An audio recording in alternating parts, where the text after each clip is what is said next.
If I told you I've worked to get where I'm at, I'd be lying, because I have no idea where I'm at right now. Author Jared Kent said this, which kind of describes my life at the moment. Not going to college right after high school was a choice I made because I had no idea what career I wanted to pursue in life. Which brings me to one of the main points that defines me as a person. My work ethic, along with my family and religion, are the key things that make me who I am. Being from a small town, family is everything. I grew up in East Texas, and it's a town called White Oak, which is about 3 hours north of here. Back home, everybody knows everybody, so we just feel like one big family. I've lived in White Oak my whole life, all the way up from kindergarten up to high school, and I graduated in a class with 93 other students, so you can imagine how small it really was. As for my own family, my parents are still married to this day. They've been married for 26 years, and they continue to show me what true love is really supposed to look like. For siblings, I have one sister, and she's 2 years younger than me, and she's my very best friend. We're currently living here together in Bryan, and she's finishing up her fall semester here at Blinn, and then she's going to transfer to Louisiana Tech in the spring to major in accounting. Next to my family, religion and faith is what I have known my whole life. My dad growing up was raised Catholic, and me and my sister were raised Baptist, so we went that way. We went to church every day, every morning. We attended Awana's classes, and then we went to Bible studies while we were in high school. I learned to have faith, put God first, and love Him through all my struggles.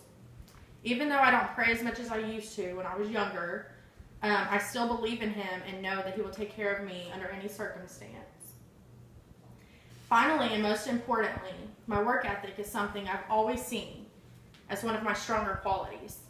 When I turned 16, I felt that I needed to take on more responsibilities. Getting a job was going to fill that responsibility. And for my first job, I was hired as a cashier at a putt-putt golf course. It was an easy, fun-paying job, and it gave me just a little extra money just to spend. I worked there for almost 2 years and just needed a better paying job, so I quit and hoping to find what I was really looking for. Shortly after leaving, I waited tables at McAllister's Deli back in my hometown. I thoroughly enjoyed that job, and I met friends and hung out with them, and I still remain close with them to this day. After working there for a year, I started to wonder what I was really going to do with my life.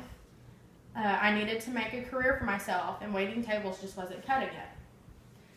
A friend of mine had gotten with me shortly after quitting the deli and explained to me that there was a position open for working at a private school nearby.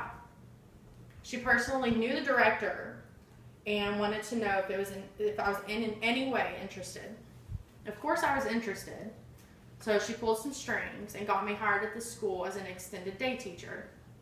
I had never worked with kids before, but I was grateful for the opportunity that she was giving me. I trained with 3-year-olds, and I absolutely fell in love with it. I knew at that moment that I wanted to pursue a career in education. Along with working full-time during the school year, the director had asked me to teach an art class through the summer.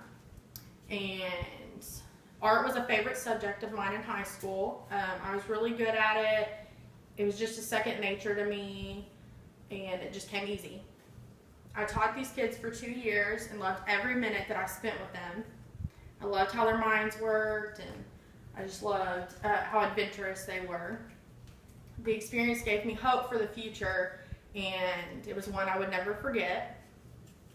With my major now being in education, I've decided to specialize in art since I'm very good at it and become an elementary art teacher.